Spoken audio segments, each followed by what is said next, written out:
Je ne sais pas si c'est drôle ou triste de voir ce film teaser tellement de nouvelles aventures en sachant que l'univers a été annulé.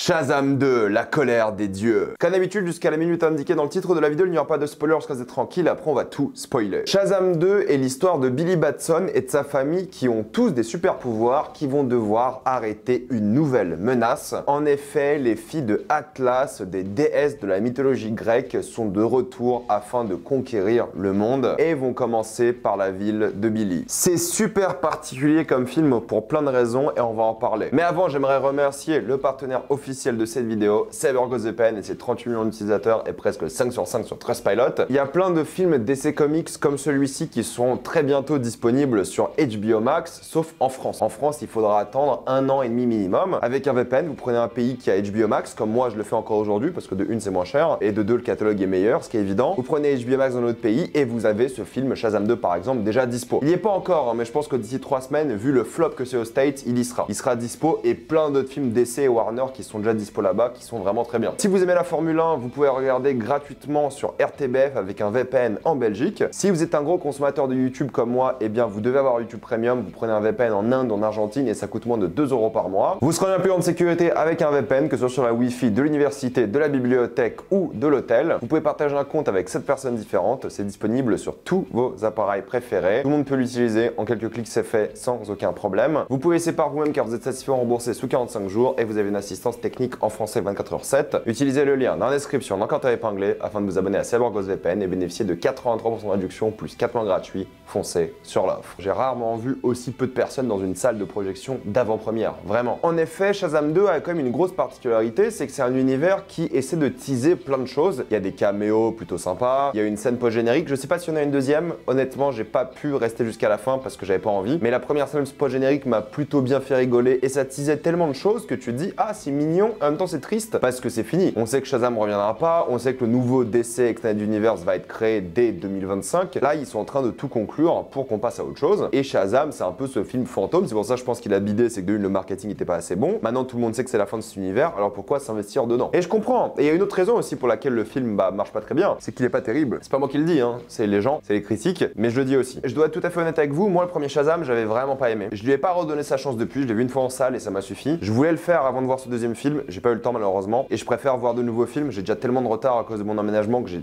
tellement de films de retard que voilà, bref. J'ai pas revu le premier, je sais pas si je l'aime bien. En tout cas, de souvenir, je ne l'aime pas. C'était mon avis sur YouTube, je n'ai pas aimé le premier film. Deuxième film, écoutez, je trouve meilleur que le premier. Au fait, c'est un mélange assez intéressant entre j'ai trouvé ce film à chier et en même temps, j'ai trouvé plutôt mignon et adorable. Et rigolo même, j'ai plutôt bien rigolé. On n'est pas sur un Ant-Man 3, c'est bien meilleur. Enfin, bien meilleur. C'est meilleur. Déjà, pour parler d'un truc qui différencie les deux, je trouve que les effets spéciaux des films DC, dans la plupart des cas, sont plutôt bien faits pour ce que c'est. C'est un film à 125 millions de dollars, c'est pas le budget d'Ant-Man qui est genre plus du double. Pour 125 millions de dollars, honnêtement, c'est pas trop mal. Oui, c'est pas toujours très beau tout le temps, mais il y a plein de trucs qui sont plutôt bien faits et il y a une direction artistique qui est plutôt intéressante, quoi. J'exagère un petit peu quand je dis ça, mais en gros, visuellement, c'est plutôt sympathique. Je dis pas qu'en termes de photographie, c'est joli, mais en termes d'effets spéciaux, c'est pas mauvais, quoi. T'as pas les yeux qui brûlent constamment. C'est pas incroyable non plus, mais c'est pas mauvais. Mais c'est vrai qu'en termes de photographie, si on parle de ça, c'est vraiment mauvais, quoi.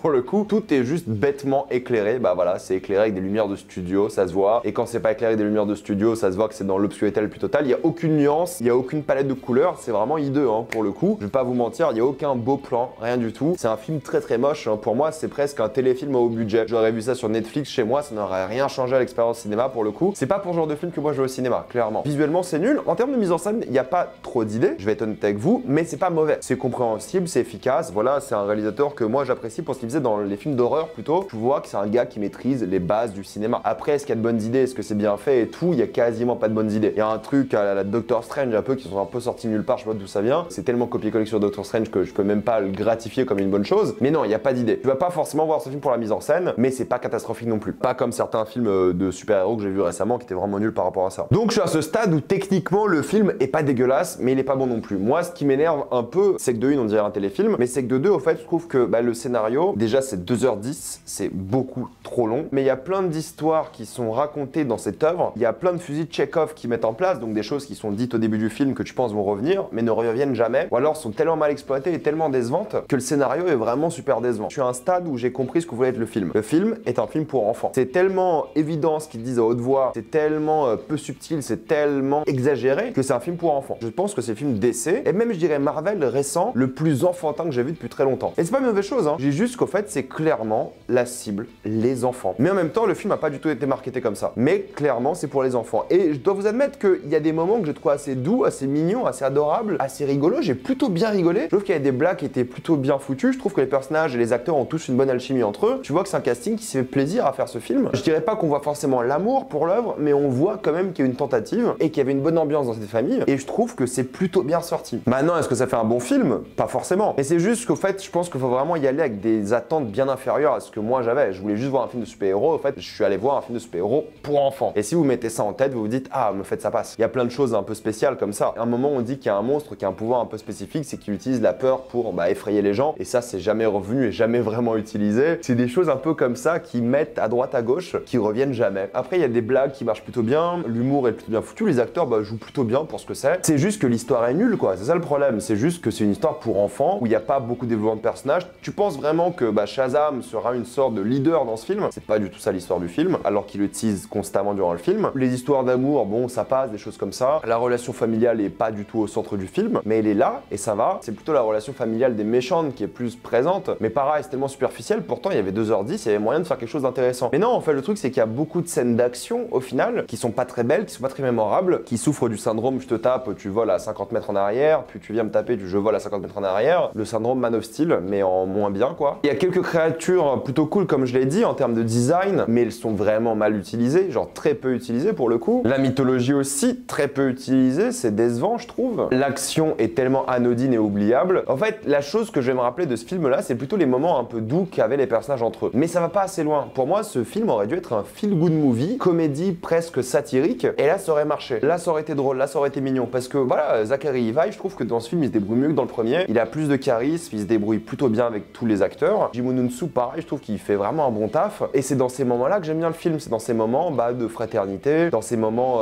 où ils rigolent entre eux, où ils rigolent avec les méchants. La méchante, tu crois pas du tout, Hélène Mirren, alors là, laissons tomber, quoi. Il y a quelques trucs intéressants par rapport à son personnage, mais très brièvement. Pour conclure, Shazam 2, c'est un film qui est beaucoup trop long. C'est un film qui a aucune scène d'action mémorable, qui a pas grand-chose de mémorable visuellement, qui a pas forcément de développement de personnage, qui a pas forcément d'intrigue intéressante. C'est un film de super-héros que vous avez déjà vu 1000 fois, mais il y a ce côté, si je dois comparer à genre Black Adam, il n'y avait rien pour moi à sauver, quoi. C'était vraiment trop nul. Mais Shazam, au moins, il y a un peu de douceur, il y a un peu l'âme d'enfant. Et ça, je trouve que ça joue en sa faveur. Je dis pas que c'est bien, que c'est brillant, c'est intelligent, c'est créatif. Non. Mais il y a une sorte d'honnêteté que j'ai aimé, que j'ai apprécié et qui fait que je défonce pas ce film. En vrai, sans ces moments-là un peu doux, un peu rigolo, vraiment, c'est le terme, j'aurais massacré le film. Mais je trouve que ça rattrape un peu le truc. Est-ce que je vous conseille le film? Non, pas du tout, vraiment pas. Il y a tellement de meilleurs films au cinéma en ce moment, n'allez pas voir ça. Mais plus tard, quand il sera en streaming, pourquoi pas? Mais ne payez pas pour ça. Vraiment, vous n'allez clairement pas vous en rappeler. Ça reste l'un des pires films de cette année d'après moi déjà. Mais ça veut pas dire que c'est un supplice. Ça passe. Mais essayez d'aller plus loin aujourd'hui que ça passe. Maintenant, on va rapidement passer en spoiler. Je sais pas quoi dire en spoiler. Vraiment, je sais pas. Oui, est-ce que je suis peut-être tombé amoureux de Marie? Oui, peut-être. L'actrice est magnifique. Pour vous dire à quel point j'étais concentré sur le film. J'aime bien l'idée qu'Hélène Mirren n'est pas la réelle méchante. Rachel Zegler a du charisme. Tous les acteurs, je trouve que les jeunes ont du charisme. Zachary Levi s'en sort plutôt bien. Et pareil, on le met en tant que leader. Et jamais, au fait, on le voit en tant que leader. Ce qui est un peu dommage. On tease plein de choses sur le dragon, sur les créatures de la mythologie. Les licornes qu'on tease, qu'on voit une scène et puis basta. Elles sont parties comme ça. Il y a ce teasing des portes démoniaques où dans chaque porte, il y a des monstres différents et ça revient jamais. Moi, je pensais qu'ils allaient ouvrir les portes, les monstres allaient sortir, un peu comme dans la cabane dans les bois, si vous voyez ce que je veux dire. Un délire un peu comme ça, mais non, en fait, ça sert à rien. Il y a plein de fusils de Chekhov comme ça qui servent à rien, ou quasiment pas. Mais par contre, c'est les scènes avec Jimon Hounsou sur le corps de Wonder Woman que j'ai trouvé drôle. Et la manière dont il joue sur Wonder Woman, tu t'attends vraiment à ce qu'il ne revienne pas, Gal Gadot à la fin, puis elle est là. Je sais pas d'où elle sort, qu'est-ce qu'elle fout là, enfin bref, on s'en fout. Il y a plein d'incohérences, il y a plein de facilités. Bon, écoutez, c'est un film pour enfants, quoi. Je sais pas quoi vous dire, la fin m'a pas du tout transcendé. Je trouve ça hyper oubliable. Le climax qui dure 50 minutes, pareil, le dragon qui est là, ça dure super longtemps. Et rien à à battre du film, vraiment. Mais c'est ces moments-là où Pedro fait son coming out qui m'a fait rire. C'est à la fin où Shazam drague lourdement Wonder Woman et t'as les parents qui disent une phrase du genre pourquoi est-ce que nos enfants aiment les femmes plus âgées. C'est ces petits moments-là un peu familiaux, de douceur que j'ai bien aimé. C'est ces moments où ils rigolent sur le fait que Marie allait faire une soirée et ils parlent d'ophtalmo. C'est ça en fait ce que j'ai bien aimé, c'est la fraternité. Mais le reste, honnêtement, et j'aurais bien aimé voir un parallèle avec justement les méchantes du film. Peut-être elles auraient pu avoir une sorte de fraternité plus toxique pour créer un parallèle entre les deux. Et ça motive le personnage de Rachel Zegler de rejoindre la famille parce que c'est une famille fonctionnelle alors qu'elle devrait pas en théorie. Et là, ça aurait pu faire un parallèle. Il y avait des choses bien à faire dans ce film. Il y avait des bonnes opportunités à faire des choses bien comparé de drames familiaux, mais c'est tombé dans le truc un peu vraiment enfantin et c'est ok, pourquoi pas. Mais voilà, c'est pas un film dont je vais me rappeler, même la partie spoiler, vous voyez, j'ai rien à dire quoi. En streaming, pourquoi pas. Si vous avez aimé le premier film, pourquoi pas aussi. Mais sinon, je vous le conseille pas vraiment. Mettez-moi dans les commentaires ce que vous avez pensé de Shazam 2. L'avez-vous adoré ou détesté ou entre les deux. Comme d'habitude, pensez à vous abonner à la chaîne pour plus de vidéos. Mettez un j'aime, ça aide beaucoup la chaîne. Suivez-moi sur tous mes réseaux et avant de quitter cette vidéo, pensez à utiliser le lien dans la description dans commentaire épinglé afin de vous abonner à toutes les plateformes de streaming que vous voulez en toute accessibilité et sécurité. Tout ça pour 2,03€ par mois plus 4 mois gratuits. Foncez sur l'offre et moi je vous dis à la prochaine fois. Salut à tous.